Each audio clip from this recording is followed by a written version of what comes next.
my name is Fatima and welcome back to the Race Edit. And if you're new here, welcome to the Race Edit and welcome to a new video. Welcome back. Sorry that I've been gone for so long.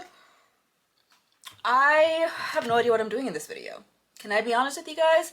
I have absolutely no idea what I'm going to be saying in this video. I just turned my camera on. That's it. I just turned my camera on because it's been a while and I feel like I'm ready to record again. I'm so sorry for being gone for so long. To be quite honest with you guys, I felt a little bit burnt out from the content creation, motorsport creation job that I've been doing, if that makes sense. It's September 1st, so happy September to everyone. It has been quite a summer. It has been honestly one of the best summers, one of the most eventful summers that I've had in a really long time, and one of the most, I guess, like, identifying summers, is that the right word to use? And I'm just figuring it all out, and you know, I've just been trying to navigate really what I want to do with my YouTube channel and what I want to do as a motorsport content creator as well. I feel like I keep changing, and that's definitely the Libra in me first and foremost. So let's talk about my wonderful summer. For those of you who don't know, I was able to just be in the motorsport space this summer. I feel like that's the best way to phrase it. Starting from June, I went to a wonderful, I guess, fundraiser. Samantha Tan, for those of you guys who don't know, she's a female racing driver, and for the Chevrolet Grand Prix, back in, was it June? Oh my gosh, it feels like, no, it was July, and it was pretty much her homecoming. She hadn't raced in Canada in about, I want to say, 8 years, and she was going to do her first home race in 8 years, so she had a wonderful homecoming, and was also in tandem with Women in Motorsport, and just like raising funds for Women in Motorsport as well as her homecoming. So I went to that solo dolo. It was my first motorsport event that I didn't hold, that I went to, and it was such a wonderful experience. It was so nerve-wracking because I literally knew nobody, and everyone who did go there, they all had someone who they came with, and I had no one. I was like, I need to put myself out there this summer. I need to meet more people in the industry. Did I meet anyone there in the industry? No, but it was nice to be in that space and just to see like what people in that space do. It was really nice. I met a friend because they were the only other solo person there, and I went up to them. I was like, hi, did you come here alone? And they were like, yeah. And I was like, cool, so did I. Let's be friends tonight. So that was great. And then I think maybe 2 weeks after that, it was IndyCar in Toronto, which was just genuinely the most amazing experience ever. I was a volunteer there this year, and it was just that weekend, hands down, one of my best weekends. I came back home and I was like, wow, I really did that. So I volunteered at IndyCar this year, which, for those who want to know more about volunteering at a motorsport event or at IndyCar specifically, I'm definitely going to make a video on that on its own, just talk about my experience, because it was such a wonderful experience. I met some wonderful people who I now consider, like, you know, friendly, and we just had a great time. And in my time volunteering with IndyCar, I also got the wonderful opportunity with Women in Motorsport Canada to job shadow with Andretti Global, the Andretti team, which was amazing. I'm gonna do a whole video on that alongside of my IndyCar video as well, because it was just so fantastic to be alongside of a IndyCar team and just like see what they do. And like, it was so mind-blowing. When I tell you, I came out of that weekend and I was like, wow, this is what I want to do. How am I going to do it? I don't know, but I will find a way. So, and I met some wonderful people at Radical Racing, and just like great conversations were had.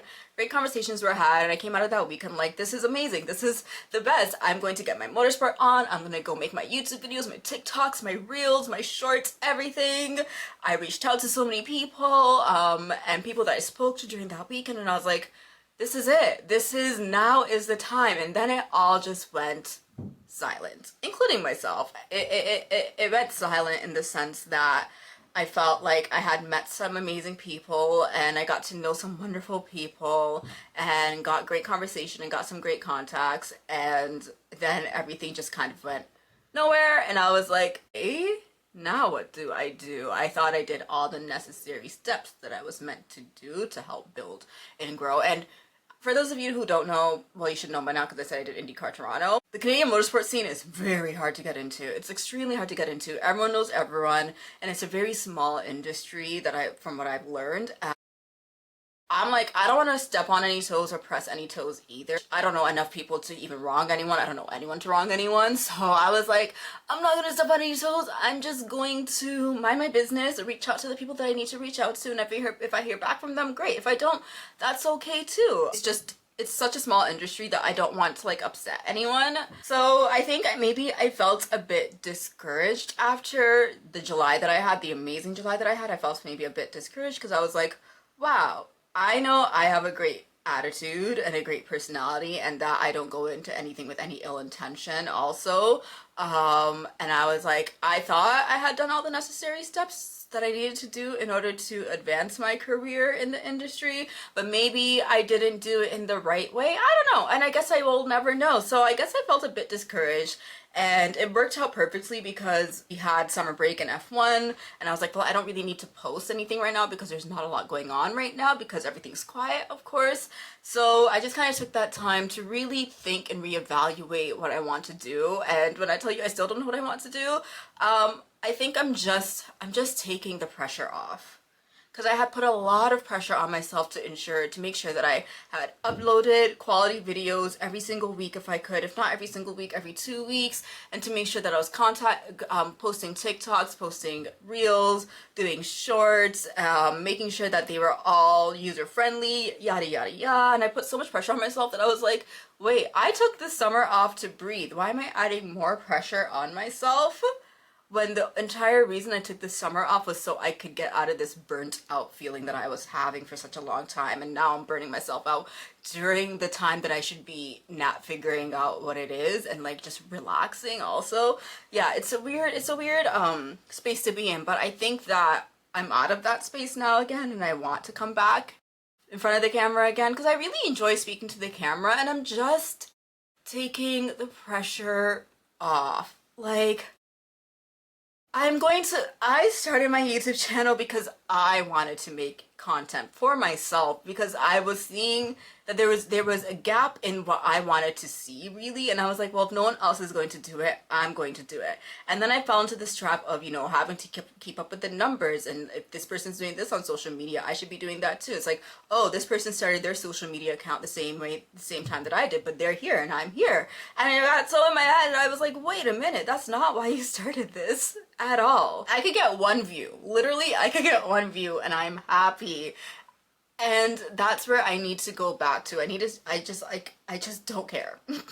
Long story short is I just don't care anymore, and I don't want to put myself in that space where I feel burnt out from a sport that I love so much. I love sport. I love motorsport, and that is something that when I was at IndyCar this year and when I was volunteering with Andretti, I was like, wow. This is like, I felt it so deep in my heart how much I love motorsport and how much I love like the little bit of the industry that I know, how much I love it to my core. And it's like, if I can be a part of it in any way, that's all that like matters to me. It doesn't have to be this crazy big success story of being like a motorsport influencer, which is not what I want, mind you. Like, I loved volunteering. I love just helping people and being a part of it. And like, I'm just trying to get back to my roots again and just making videos that I want to make. It doesn't always have to be a race week. Like my brain, for those of you who don't know me, but I feel like the people who do watch my videos, my brain is all over the place. Like there's no cohesiveness in my videos. Like I'll make a video about one thing one day, one week, and then the next week will be something completely different. Like I'm just like, and like I think I was trying to follow like what everyone else is doing. Everyone else that was getting them, I guess, success. They were all making race recaps, and I was like, I have to make a race recap. I don't like doing race recaps. Like everyone else is doing a race recap and like they're so good at it. I don't think I'm the best at race recaps. Am I still going to do them for races that I enjoyed? Absolutely, but does it have to be every single race? No, I like making videos on topics that I find interesting, and I'm just going to get back to that. But will I talk about briefly Zach Hadger? Absolutely.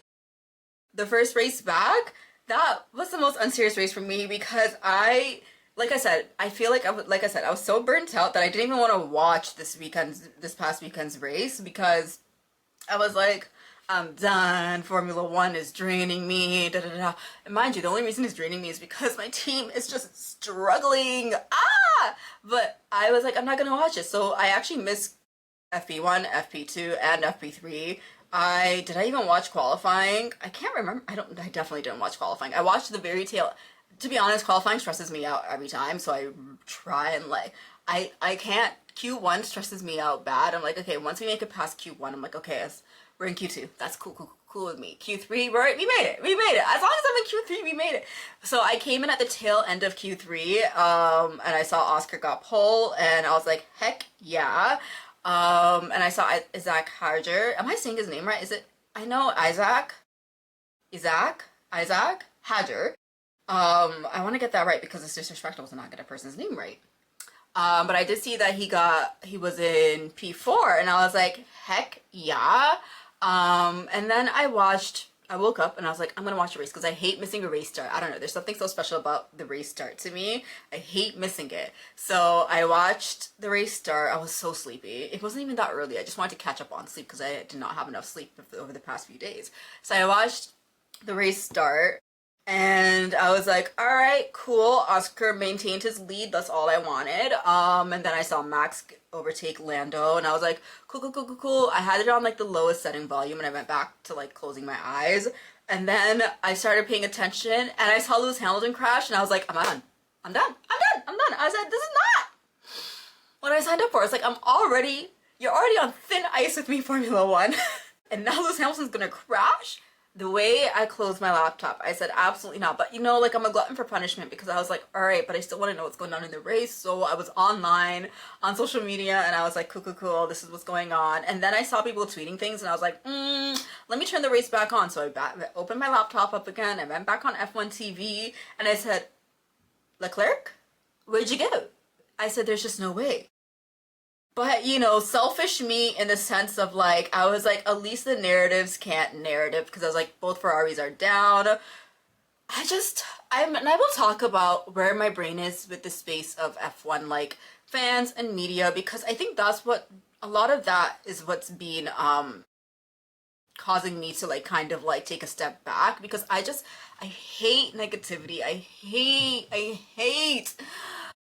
negativity bad, and I hate negative media, and I get it. It's what brings in the views, it's what brings in the clicks, but like F1 media scares me bad. It scares me bad. Media to fans to online, like all of it, like actually like, which is so funny because that's the space that I want to work in. It's not hilarious. Like the space that I want to work in is a space that scares me. Hilarious.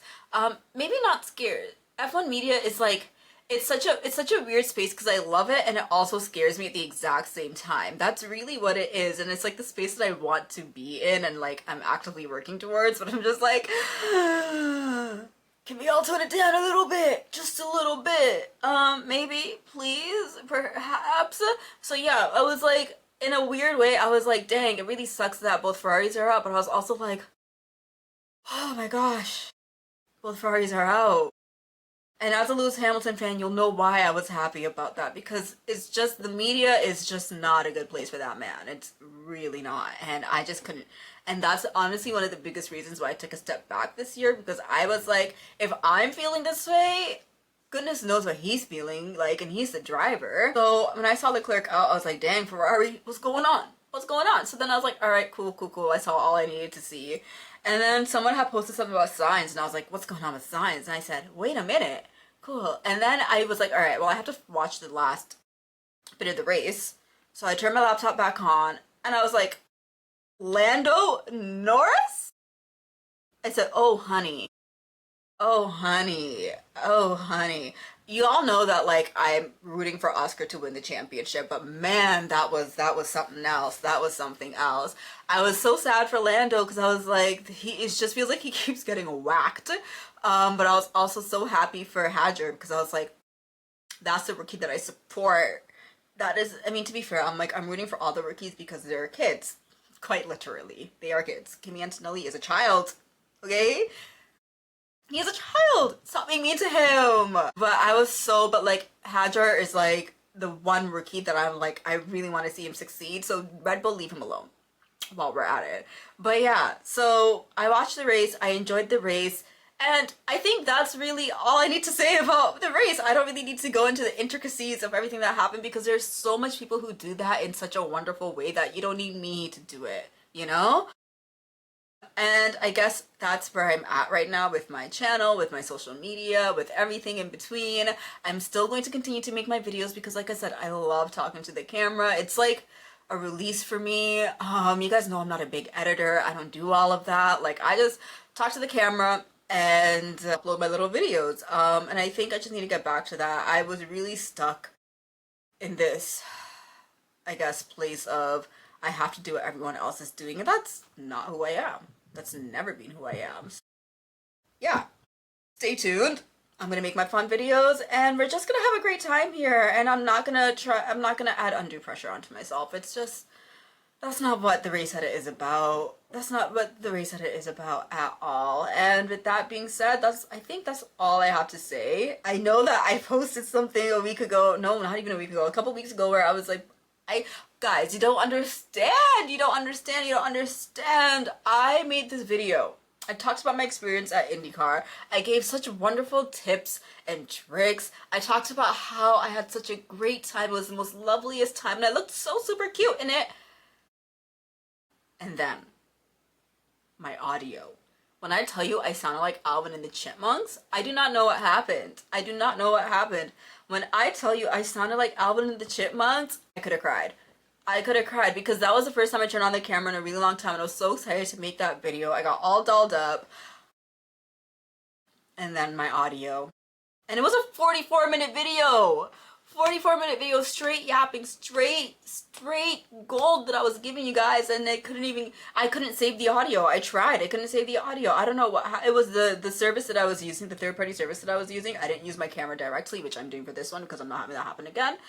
But the service that I was using, something had glitched with the audio and I actually sounded like a chipmunk. And then I was like, okay, maybe I can make my voice deeper. But then it was like, there were certain parts that were like, And fun fact about me, for those of you guys who don't know, I have a fear of glitches. I googled it before because I was like, this can't be a real thing. I can't remember the term of it, but I actually have a fear of like computer glitches. Like, ooh, it scares me bad. This is why AI scares me bad, because like I'm like, it's uncanny valley to me, okay? And it's like, that was not a fun time when my audio did all that, because I was like, I have to listen to this to see if I can rectify it, and I couldn't.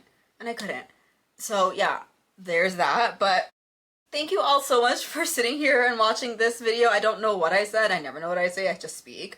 And if you guys liked it, please feel free to like and subscribe, and I will see you all in the next one. Thank you so much and have a wonderful, wonderful day.